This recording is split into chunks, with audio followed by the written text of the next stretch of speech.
So before we start like new things here, we need to do a little exercise. So in your calculator, graph both of these equations at the same time and then look at the graph, and we're going to answer the questions down below. So that's what it should look like, and let's answer the questions that are down below.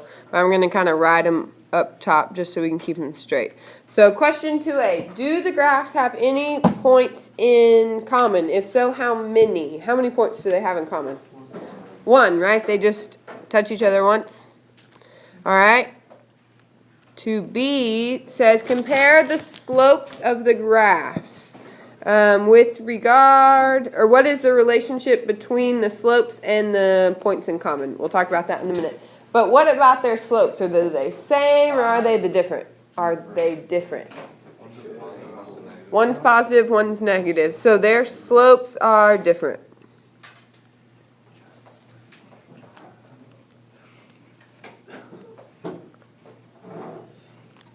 All right, let's graph the next two and answer the questions for those. So graph those. Is this what yours looked like? So what about those? How many points of intersection do those lines have? None. 0 points in common. Okay, what do you know about their slopes? They're the same, right? What kind of lines are those? Parallel. All right. All right. Get the last two. Make sure when you graph these that the second one, the numerator, is in parentheses. So the calculator knows that all of it is the numerator. What's weird about this one? It only graphed one line because they're the same. One went right on top of the other. So how many points are there in common? All of them, right? Or infinity. That's another way to say that. That's the infinity symbol. Whoa. Or the what logo? That's okay. Learn new things every day. What about their slopes? It'd be the same, right? It's the same line. Same slope. All right. Now, let's take that information and fill in this chart. For the intersecting lines, that was these up here. How many points of intersection did they have? Just one. Were the slopes equal or not? No. Different slopes. And then the same y-intercepts. That one, because the y-intercept was the point of intersection, they had the same. But honestly, it doesn't matter.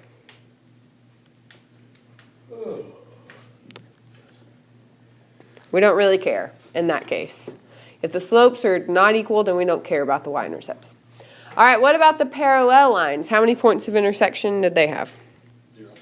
0, and their slopes were the same. So yes, they were equal. What about their y-intercepts? Were they same or different? Same. They were different, so same y-intercepts would be no. If parallel lines had the same y-intercept, it'd be the same line. We need different y-intercepts, so they're in different places. All right, now the coinciding, that's the word for the same line. Lines happen at the same time. How many points of intersection? Infinity. Did they have equal slopes? Did they have the same y-intercepts? Yes. So if you see lines that have equal slopes and same y-intercepts, they have infinite number points of intersection. Now, when we officially have equations and we say those go together, it's called a system of equations. Sorry, the line probably isn't long enough.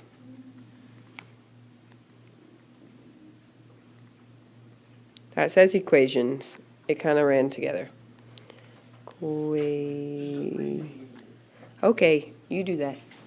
Okay, this is a set of two or more equations that use the same variables. If they're going to be grouped together, they have to have the same variables. You can't put an equation that has x and y with an equation that has a and b. It doesn't work. They got to have the same variables. If both equations are lines, then we can call it a linear system. For that has too many humps in that end. For example, this is a linear system. That brace in front of it is important. That's saying this is a system. They go together, okay? Because we can just list lines by each other, but that doesn't really mean anything. If it has that brace, that officially makes it a system. Now the solution to a system, solution of a system, is the set of x and y values that make the system true when they're plugged in. So it makes both equations, left side and right side, equal each other. You can have more than one solution for a system. On a graph, the solutions look like the points of intersection.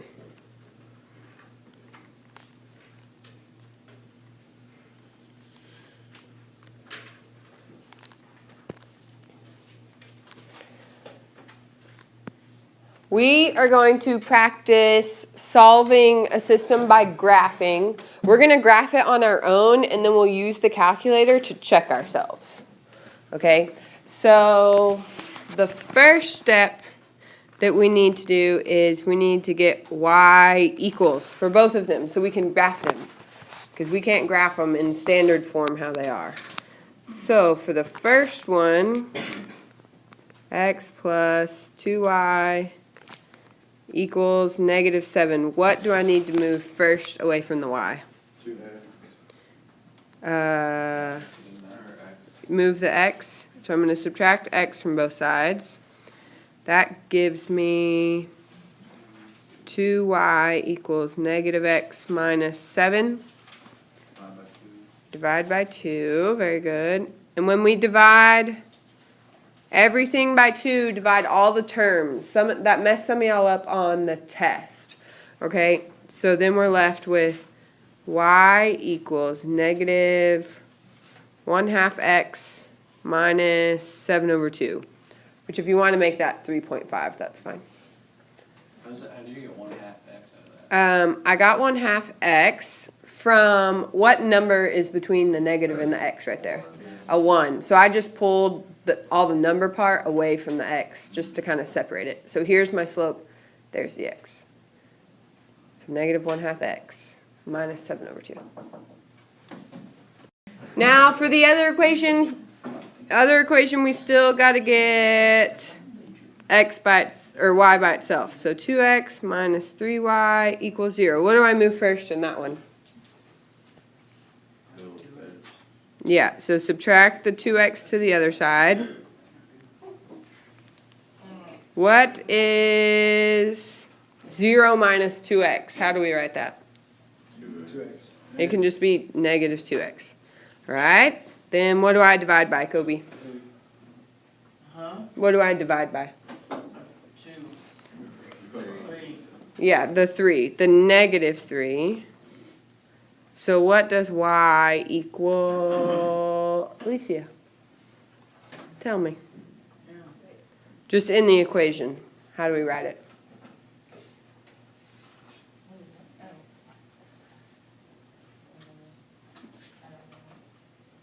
What's negative divided by a negative? Positive, and then we just have 2/3x. So there, that's a 3, not an 8. There are our two equations, and step 2 is to graph those. All right, let's graph them on our paper. You're going to have to graph them for your homework. All right, so for -7/2, I can go, that's negative 3.5. So 1, 2, 3.5. All right, so that is my y-intercept. And then what's my slope from there? Negative 1 over 2. So I go down 1, I'm still between the marks, over 2. And then I keep going with that pattern.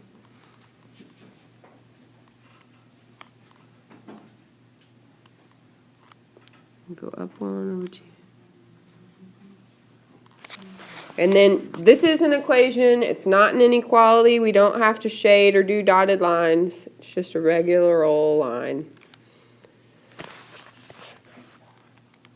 It was not straight, but you get the point. And then go ahead and graph the other one. What's the y-intercept for the other one? 0. And then you go up to right 3.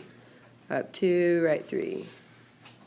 Or down to left 3.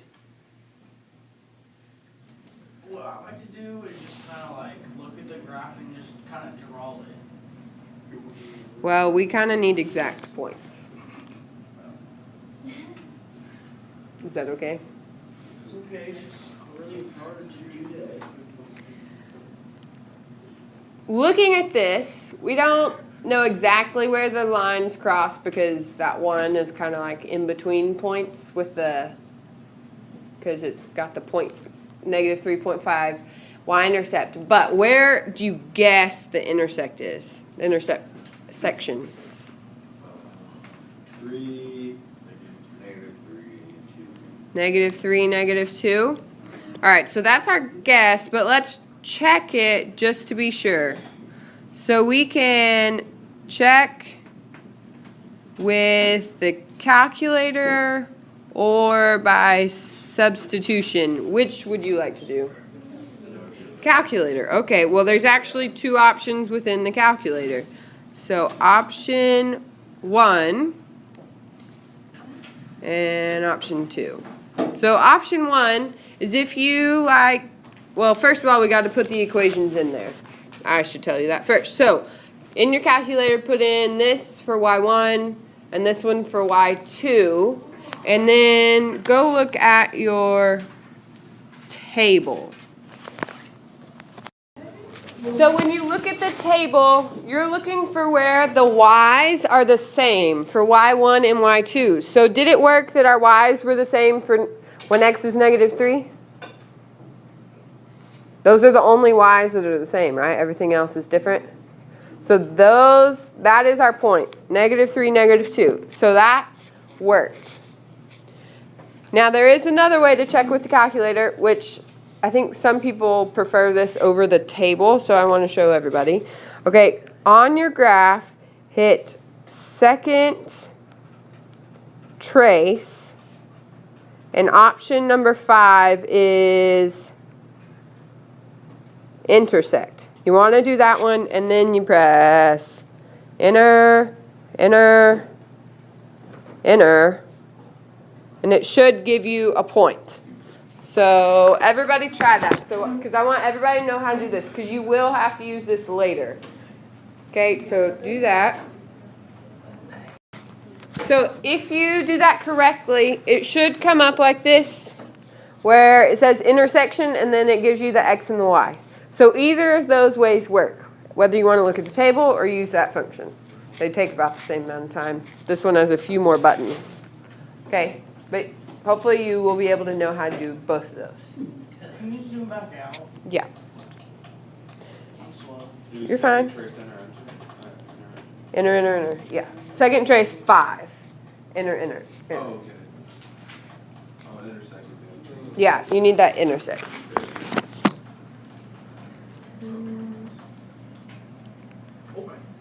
So negative 3, negative 2 is definitely our answer. That's the point that if we plugged them in by substitution, it would make this equation true and this equation true. It'd work for both. Any other point that we plugged in would not make both of them true. All right. Any questions on that? Any questions on the calculator? No? All right. You have 4 problems like that on your homework. Let's go.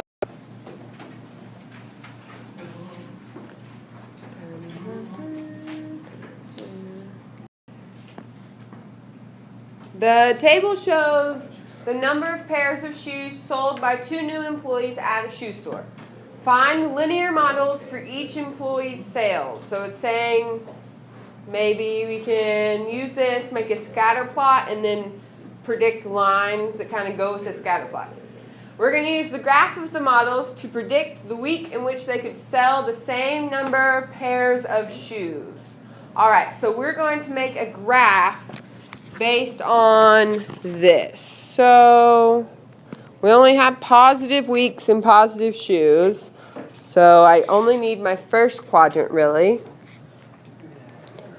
What is independent? Like, what does its own thing no matter what? Weeks or the number of shoes they sell?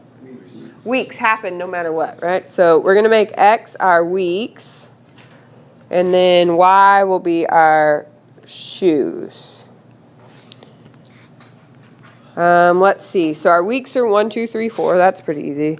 1, 2, 3, 4.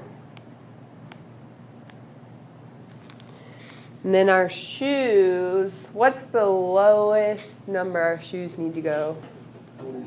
40. And then our highest is 67. But we're using this to predict like more in the future. So we need more.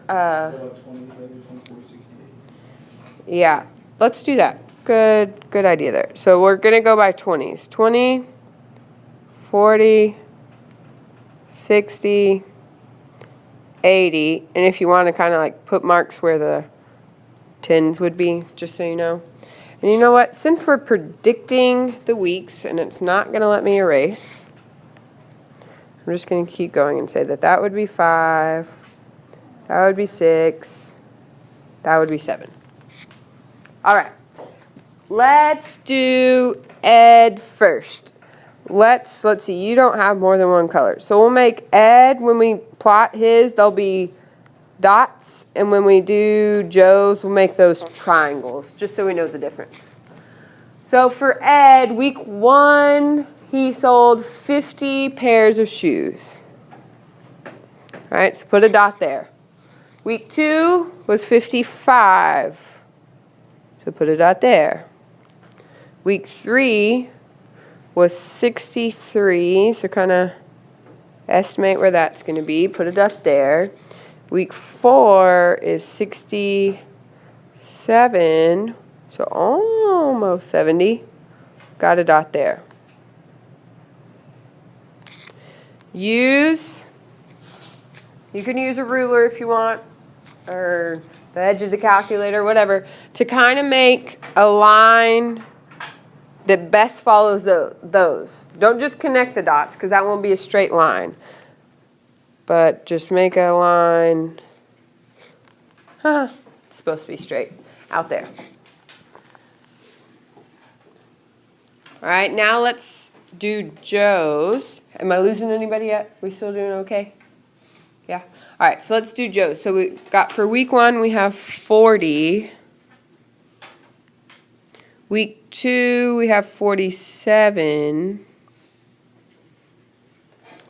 Week 3, we've got 56.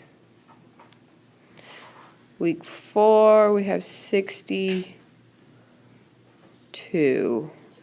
What was that last one? 67? That's supposed to be a triangle.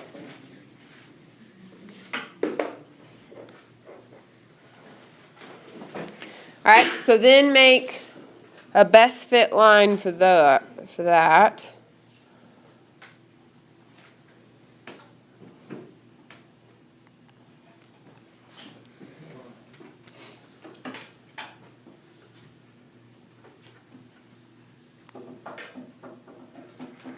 Based on that, what week are they going to sell the same number of shoes? Mine is about week 5. Now, not everybody's is going to be perfect because our graphs maybe were a little off, but it should be somewhere around there. somewhere between like 5 and 7 weeks.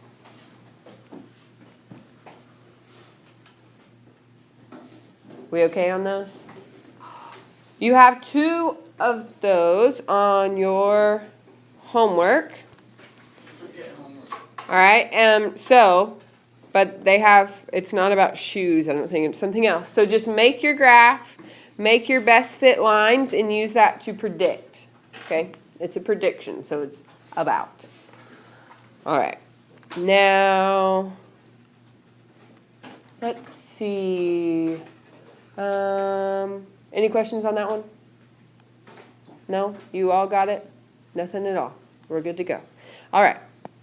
The last few things, it's no graphing. We're just going to use the knowledge we have to kind of categorize things. So we're going to do classifications of systems. So the first type of system is going to be independent.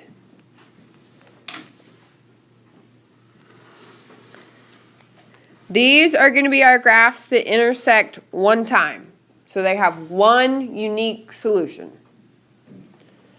An example graph is like the very first one that we did today where they just cross one time. So these are our intersecting graphs.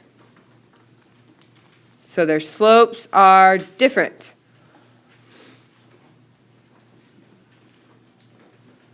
If you want to make note of that, go for it, that the slopes are different for independent systems. The next category is dependent.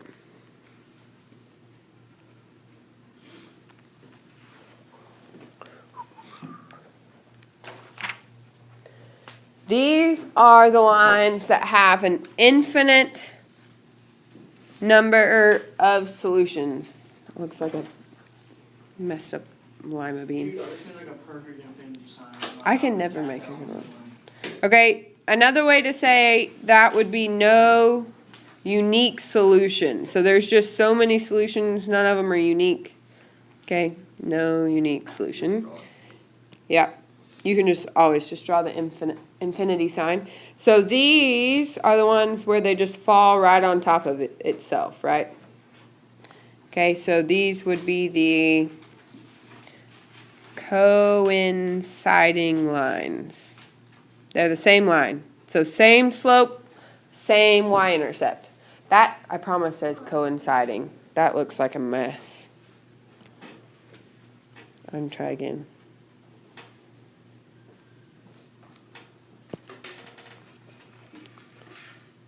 Coinciding.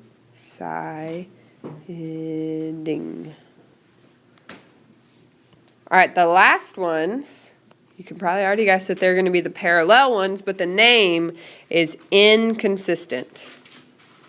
If you're inconsistent, you have no solution because you never cross because they are parallel lines. So these, do they have the same slope? Yes, but their y-intercepts are going to be different.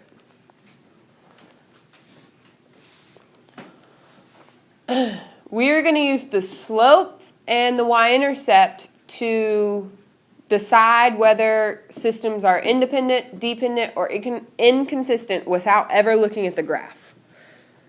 So, down here, step 1 is we need to make sure they're both in y equals. So the second one is negative 2x plus y equals 1. I need y by itself. Plus 2x is right.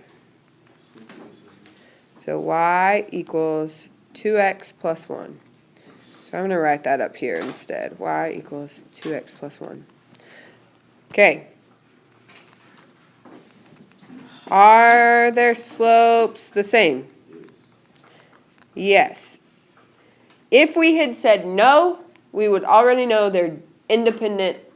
It's an independent system. But since it said yes, we got to ask the next question, which asks, are the y-intercepts the same? The answer is no. So what kind of lines are these? Since they're different y-intercepts, they're going to be at different points on the graph, right? One will be higher than the other one. So these are going to be parallel lines, which makes the answer inconsistent.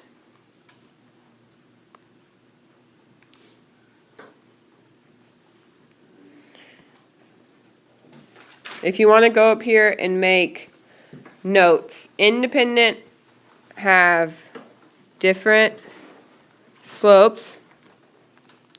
Dependent is same slope, same y-intercept. Inconsistent, so parallel lines have same slopes, but different y-intercepts. That'll help you. So the last 6 problems, just get them in y equals, look at them, write either independent, dependent, or inconsistent as your answer. Any questions? No? All right. Remember, if you need to do test corrections, to make note of when you're coming in for tutoring. Do not leave it till the last day, because then you're not going to have time to finish everything. Okay, and then I need them by the end of the day on Wednesday, or I will not take them. All right.